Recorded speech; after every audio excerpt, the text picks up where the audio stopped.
अस्सलामु अलैकुम वरहमतुल्लाहि वबरकातुह। आप देख रहे हैं शुएब्स नॉलेजेस और मैं हूं मोहम्मद शुएब कदीर।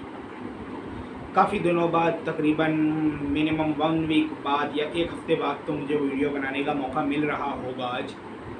उसकी वजह यह है कि रूटीन भी कुछ इस तरह चल रही है कि सुबह से लेकर रात तक मसरूफ़, सुबह 8 बजे से लेकर रात 11 बजे तक मसरूफ़, फिर मसरूफियत के बाद थकन और फिर नींद आ जाती है।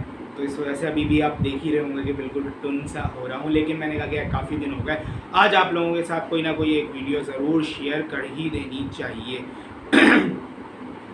जैसा कि लास्ट वीडियो थी मेरी अरबिक लैंग्वेज के हवाले से थी कि उसका बेस्ट प्लेटफॉर्म क्या है, उसके हवाले से मैंने आपको बताया था कि आप कहाँ से बेहतरीन तरीके से सीख सकते हैं। बिल्कुल मैंने अपना एक प्लेटफॉर्म बनाया है, तो आप उस वीडियो पर जाकर ज़रूर देखिएगा। इससे पहले वाली वीडियो ही है, उसके ऊपर ज़रूर जाकर उस वीडियो को ज़रूर देखिएगा। आपको बहुत कुछ सीखने को मिलेगा अरबिक लैंग्वेज के हवाले से।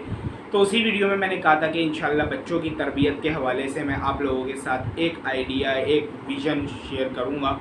कुछ चीज़ें जो हैं वो हम अपनी रोज़मर्रा ज़िंदगी में देखते रहते हैं, लेकिन हमें वो नहीं करनी चाहिए कि बच्चों पर उसका असर पड़ता है। सबसे पहले तो किसी ने मुझे वाक़या सुनाया था या किसी के बारे में बताया था कि वो बंदा अपने बच्चों की तरबियत इस तरह कर रहा था। किस तरह? इसके अलावा औलिया कराम के भी कुछ वाक़यात हैं, वो भी मैं आपके साथ आज की वीडियो में शेयर करूँगा। किस तरह कि बाप बैठा हुआ है या दादा, वैसे उन्होंने शायद बाप का ही बताया था, बेटी उनके पास एक फूल लेकर आई पौधे से तोड़ के। बाबा ये फूल कितना प्यारा है ना। अब अब्बा ये नहीं कहा सिर्फ कि हाँ बेटा बहुत अच्छा है, या इग्नोर नहीं किया, उनको बोला बेटा देखो कितना प्यारा फूल है, बहुत प्यारा है ना, जी बहुत प्यारा है। अब सोचो जिसने इस फूल को बनाया है वो कितना प्यारा होगा, जब उसकी तख्लीक इतनी प्यारी है तो वो कितना प्यारा होगा, यानी अल्लाह तबारक व तआला खुद कितना प्यारा होगा। तो ये अंदाज़ था तरबियत का, ये एक अच्छा लगा मुझे। इसी तरह औलिया कराम में बात करें, सबसे पहले तो पाक पतन शरीफ में मज़ार मुबारक है बाबा फ़रीद मशहूद, बाबा फ़रीद मसऊद गंज शकर रहमतुल्लाहि ताला अलैह का। इनके बारे में ये मशहूर है कि नमाज की आदत डालने के लिए इनकी वालिदा ने इनको शक्कर की लालच देना शुरू की थी। किस तरह कि वो इनका मुसल्ला बिछा दिया करती थी और मुसल्ले के आगे साइड में ना एक शॉपर में थोड़ी सी चीनी डालकर रख दिया करती थी, यानी शुगर डालकर। उनको शुगर बहुत पसंद थी, बहुत खाते थे वो। शुगर डालकर रख दिया करती थी कि बेटा नमाज़ पढ़ो और अब दुआ मांगो अल्लाह ताला से कि अल्लाह मुझे शक्कर दे दे, तो अल्लाह तबारक व तआला तुम्हें तुम्हारी जानिमाज़ के नीचे से शक्कर देगा। अब वो जाते थे, नमाज़ पढ़ते थे, दुआ करते थे, जब हटाते थे तो नीचे शक्कर मिलती थी उनको। इस तरह उनकी वालिदा ने एक तवील अरसे तक हर नमाज में किया, फजर हो, ज़ोहर हो, असर हो, मगरिब हो, इशा हो। लेकिन कुछ अरसे बाद एक वक्त ऐसा आया कि वालिदा कहीं काम से गई हुई थी या फिर भूल गई शक्कर रखना। तो वालिदा को एकदम ख्याल आया, जब वो गई तो देखा कि उनका बेटा नमाज़ पढ़ने के बाद वहीं से शक्कर उठा के खा रहा है। लेकिन ये कहाँ से आई? मतलब अल्लाह ने दी है, और वाकई में उस दिन अल्लाह तबारक व ताला ने ही शक्कर वो रख दी थी वहाँ पे, यानी अल्लाह तबारक व ताला ने अपनी कुदरत के साथ वहाँ पर शक्कर पहुँचा दी थी। वालिदा ने ना रखी तो अल्लाह तबारक व ताला ने अपने फ़रिश्तों के ज़रिए, अपनी उस मखलूक के ज़रिए जिसको हम देख नहीं सकते, उसके ज़रिए वहाँ पहुँचा दी। तो फिर क्या हुआ? उनका एतकाद मजबूत हो गया कि अल्लाह तबारक व ताला से मांगो, अल्लाह तबारक व ताला देता है। तो इस तरह आप बच्चों की तरबियत क्या करें। अब यही बाबा मसूद गंज शकर रहमतुल्लाहि ताला अलैह के पास एक औरत अपना बच्चा लेकर आई, जब ये मनसब पर फाइज हो गए थे, मनसब विलायत पर। तो एक बच्चा लेकर आई कि हज़रत इसे मना करें, ये चीनी बहुत खाता है। हज़रत ने बोला कि एक हफ़्ते बाद लेकर आना, मैं इसके लिए कुछ करता हूँ। फिर लेकर गई वो, फिर मना कर दिया कि नहीं अभी भी एक और हफ़्ते बाद लेकर आना। जब वो लेकर गई ना अगले हफ्ते, तो उन्होंने कहा बेटा चीनी नहीं खाना। अब उसकी वालिदा गुस्से में आ गई, ये क्या बात थी, ये तो मैं भी इसे बोलते रहती हूँ, आप पहली दफ़ा ही बोल देते, अगले हफ्ते बुलाया, फिर उससे भी अगले हफ्ते बुलाया, ये क्या बात थी आपकी? तो उन्होंने क्या कहा कि शक्कर मैं भी बहुत खाता था, बचपन में क्या शक्कर पसंद थी, और जब वो वालिदा बच्चा लेकर आया उसका मामला हुआ, कहा कि मैं भी शक्कर खाता था। पिछले से पिछले हफ्ते मैं भी बहुत खाता था, इतनी कि इस बच्चे से ज़्यादा खाता हूँ। जब तुम लेकर आई, अब मुझे इस चीज़ से है कि जो चीज़ मैं खुद नहीं छोड़ पा रहा वो किसी को छोड़ने के क्या हुक्म दूंगा। तो इसलिए मैंने कहा कि यार मैं पहले खुद कोशिश करता हूँ इसको छोड़ने की, फिर उसके बाद बच्चे को बोलूँगा। एक ये हो गई। फिर अगले हफ्ते जब तुम लेकर आई तब मेरी आदत नहीं छूटी थी, इसलिए मैंने एक और हफ्ते का, अब मेरी आदत छूट गई है तो अब मैं इसको कह रहा हूँ कि नहीं खाया करो, तो अब इसके ऊपर असर होगा। तो आजकल अगर हम देखें, हम कहते हैं बच्चा झूठ बोलता है, गाली देता है, नाज़ेब अल्फाज इस्तेमाल करता है, आवारागर्दी करता है, तरह तरह के दोस्त पाल रखे हैं, पढ़ता नहीं है, बात नहीं सुनता है, और इसके अलावा तरह तरह की हम बातें परेशान हैं कि बदतमीज़ी करता है, या इस तरह की जितने भी हम शिकायतें लगाते हैं। अगर हम अपना किरदार देखें, सबसे पहले हम गुस्से में बच्चे को गालियाँ दे देते हैं। गालियाँ देंगे तो वो क्या सीखेगा? गालियाँ देना सीखेगा। और क्या सीखेगा? उसको क्या पता कि ये गाली है, ये बुरा है, वो तो सीखेगा। बच्चों की सलाहियत क्या होती है? पिक करना। एज ए लैंग्वेज इंस्ट्रक्टर आपको एक बात बताऊं कि बचपन में ही बंदा अपनी लैंग्वेज सीखता है। और कैसे सीखता है? सुनता है फिर बोलता है। तो जो चीज़ सुनेगा वो बोलेगा, गाली सुनेगा गाली देगा। तो इसलिए गालियों को अगर देने की आदत है तो कंट्रोल रखें। इसी तरह अगर आपको कोई बुलाने आया है घर पे, बच्चों को झूठ बोलना सिखाते हैं और फिर बोलते हैं झूठ ना बोला करो। कोई आपसे मिलने आया, बेटा अब्बू को भेजो, बेटा आया आपके पास, यार बोल दो अब्बू घर पे नहीं है। अब वो जाके बोल रहा है अब्बू घर पे नहीं है। तो किसने सिखाया ये झूठ बोलना? बचने के लिए आपने बच्चे को बोल दिया झूठ। बुलवा देते कि अब्बू अभी मिल नहीं सकते, थके हुए हैं, सो रहे हैं, या जो भी है इस तरह का आप बोल दें, झूठ ना हो। अब बच्चा कहेगा यार अब्बू तो घर में, फिर क्यों बोला? हो सकता है बचने के लिए, किसी भी मामले में बचने के लिए हम ये, फिर बच्चा आपसे झूठ बोलना शुरू करता है कि आप उसे किस चीज़ पे पकड़ते हैं, बेटा ये क्या गंदा काम कर रहे हो, ये क्या गलत हरकत कर रहे हो? तो मैं तो कुछ नहीं कर रहा, झूठ बोल देगा वो आपसे। तो ये सिखाया किसने? आप लोगों ने ही। अब बच्चा अगर जाकर बोल देता कि अब्बू कह रहे हैं कि बोल दो वो घर पे नहीं है, तो फिर क्या आपकी इज्जत रहती उस बंदे के सामने, और फिर बच्चे के सामने तो पहले ही हो चुकी थी आपकी। इसके अलावा कहते हैं बदतमीज़ी करता है। तो अब हमारा रवैया देख लें बच्चों के साथ कैसा है? प्यार मोहब्बत वाला है या लड़ने झगड़ने वाला है, चीखने चिल्लाने वाला है, या उसको वही बदतमीज़ी वाले अल्फाज से मुखातब करना है? भाई जो चीज़ आप उसको देंगे वो सीखेगा। अगर आप उसको अच्छे अल्फाज सिखाएंगे तो अच्छे अल्फाज सीखेगा, बुरे अल्फाज सिखाएंगे तो बुरे अल्फाज सीखेगा। इस तरह अगर आप किस बड़ों के साथ बदतमीज़ी करते होंगे तो आपका बच्चा आपको देखकर बदतमीज़ी सीखेगा। काफ़ी पहले मुझे किसी ने एक वाक़या बताया था, या कहीं पढ़ा था मैंने, कि एक घर था बहुत बड़ा, उसमें एक घर के बाहर में एक सर्वेंट क्वार्टर था। सर्वेंट क्वार्टर में सर्वेंट नहीं रहते थे, वहाँ पे जिनका घर था ना वो रहते थे। और घर में कौन रहती थी? उनकी औलाद। अब औलाद की शादी हो चुकी थी, इसकी भी औलाद थी।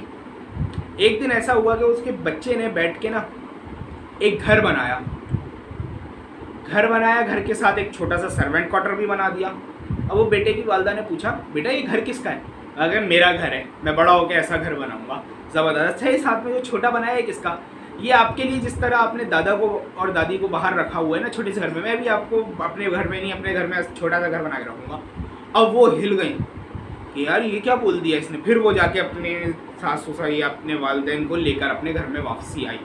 तो जो चीज़ बच्चे देखते हैं वो चीज़ सीखते हैं। फिर हम कहते हैं कि भाई हमारा बच्चा हमारी बात नहीं सुनता, बदतमीज़ी करता है, बड़ा होकर आगे से ज़बान लड़ाता है, ये करता है, वो करता है, गालियाँ देता है। तो जो कुछ भी है सब अपने ही हाथों के हैं करतूत। इसलिए अपने घर वालों को, अपने बच्चों को अच्छी चीज़ें सिखाएं। सबसे पहले बच्चा बोलना सीखे तो वो अल्लाह बोले तो बात बने कि अल्लाह अल्लाह अल्लाह बोलना सिखाएं उसको। इस तरह की अल्लाहू अल्लाहू वाली कुछ पोएम्स वगैरह सुना दें या नाते वगैरह सुना दें, ताकि वो सीखे कि अल्लाह बोलना है। अब अफसोस की बात यह है कि कुछ बच्चे ऐसे भी होते हैं कि उनको अल्लाह बोलना तो नहीं आता, लेकिन लैला में लैला और पता नहीं क्या क्या इस तरह की चीज़ें बहुत आती हैं। तो अब देखा होगा अपने वालिदैन को। अभी कुछ दिन पहले की बात है, एक इंस्टीट्यूट था, वहाँ के बच्चों में ना उन्होंने मिलाद रखी। अब वही बच्चे میلاد کے لیے تیاری کرنے کو بولا، کوئی تیاری نہیں کر پایا، کسی کو ایک نعت بھی نہیں آئی، کچھ بھی نہیں آیا. لیکن وہی بچے جب آپس میں بیٹھے ہوتے ہیں اور ایک سے ایک گانے سنا رہے ہوتے ہیں، ایک سے ایک فلموں کے ڈائلاگ، ٹک ٹاکس کے ڈائلاگس اور یہ اسنیک ویڈیو وغیرہ ان کے ڈائلاگ سنا رہے ہوتے ہیں.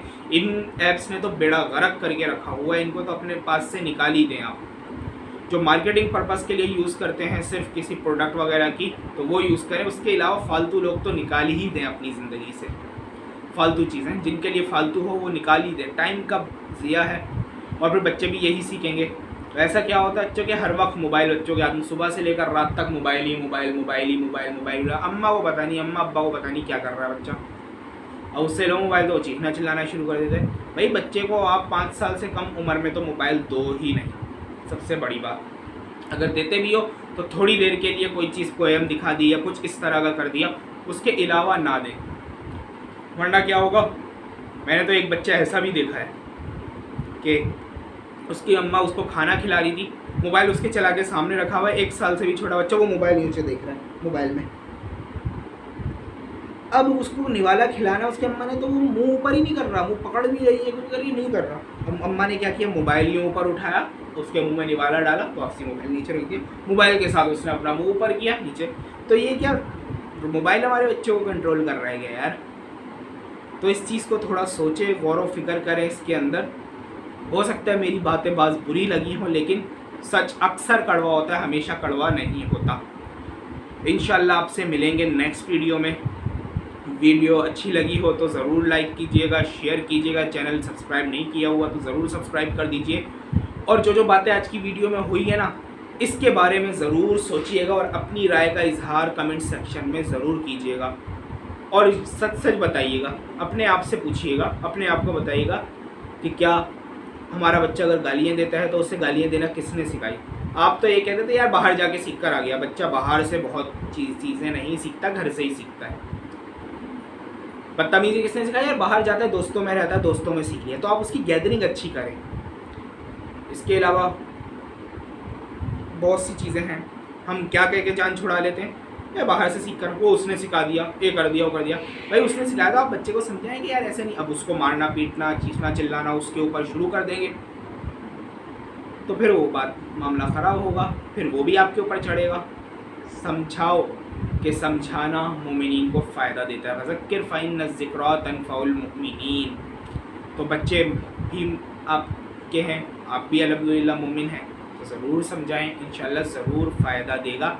مار کٹائی سے اتنا کام نہیں چلے گا. ہاں ہماری بزرگ ایک جملہ بولا کرتے تھے جو مجھے سمجھ آیا، کھلاؤ سونے کا نوالا، دیکھو شیر کی نگاہ سے. بس آپ کی ایک نگاہ ہی کافی ہو کہ بچہ سیدھا ہو جائے. اگر کچھ حرکت کر بھی رہا ہو یا کچھ کر بھی رہا ہو، ٹیڑھی میڑھی یا باہر سے سیکھ کر آ گیا، کچھ بھی کر رہا ہو یا کہیں سے بھی، آپ بھی اپنا کردار ایسا رکھیں اور بچے کو بس نام لے لیا جیسے میرا شعیب، بس اتنا کافی ہو، اس سے زیادہ کی ضرورت ہی نہ پڑے، اتنا کافی ہو. اور پھر اچھا آج کل ایک اور چیز، ہم لوگ چاہتے ہیں ہمارے بچے حافظ قرآن بنے، عالم دین بنے. کیا آپ نے کچھ گھر میں ماحول پیدا کیا ہوا ہے اس طرح؟ بہت سے لوگ ہوتے ہیں گھر کا ماحول ایسا ہوتا ہی نہیں ہے اور چاہتے ہیں کہ بچہ حافظ قرآن بن جائے. کچھ عرصے پہلے کسی سے ملاقات ہوئی تھی، بچہ حافظ قرآن بننے جا رہا ہے، چاہتے ہیں کہ بھائی میرا بچہ بڑا ہو کے تراویح پڑھائے، یہ کرے وہ کرے، لیکن حضرت خود تراویح نہیں پڑھتے. کیوں بھائی؟ تھکن ہو جاتی ہے یار. 1 گھنٹہ نکال لو، 1 مہینہ تو ہوتا ہے نا یار. اب آپ کے چکر میں آپ کا بچہ بھی جائے گا، وہ دیکھے گا کہ اچھا ایسے تراویح پڑھے تھے. بھائی جب سے ہوش سنبھالا میں تو والد صاحب کے ساتھ کیا ہوں تراویح کے لیے، اور الحمدللہ بیچ میں پڑھائی بھی ہے 4-5 سال. پھر مصروفیات کی وجہ سے پڑھانا کم، سماعت کرنا کی طرف میں آ گیا ہوں. تو کیا کیا باتیں کی ہیں آج کی ویڈیو میں. خیر یہ لمبی ہو گئی ہے، اس کو شارٹ کرنا تھا مجھے، لیکن پوری دیکھی آپ لوگوں نے، آپ کا بہت بہت شکریہ. انشاءاللہ ملیں گے اگلی ویڈیو میں. اور کوشش یہ ہے کہ اب عربک لینگویج کے اوپر دوبارہ پراپرلی کام اسٹارٹ کیا جائے. بس کہ الیکٹرک والوں کی کافی مہربانیاں ہوتی ہیں جس کی وجہ سے ہم کام نہیں کر پاتے. اچھا مجھے اب اجازت دیجیے، کافی ٹائم لے لیا آپ لوگوں کا. ملیں گے نیکسٹ ویڈیو میں. بس ایک کام کرتے جائیے، چینل نہیں سبسکرائب کیا تو سبسکرائب کرتے جائیے. ایوہ الی اللقاء، مع السلامہ.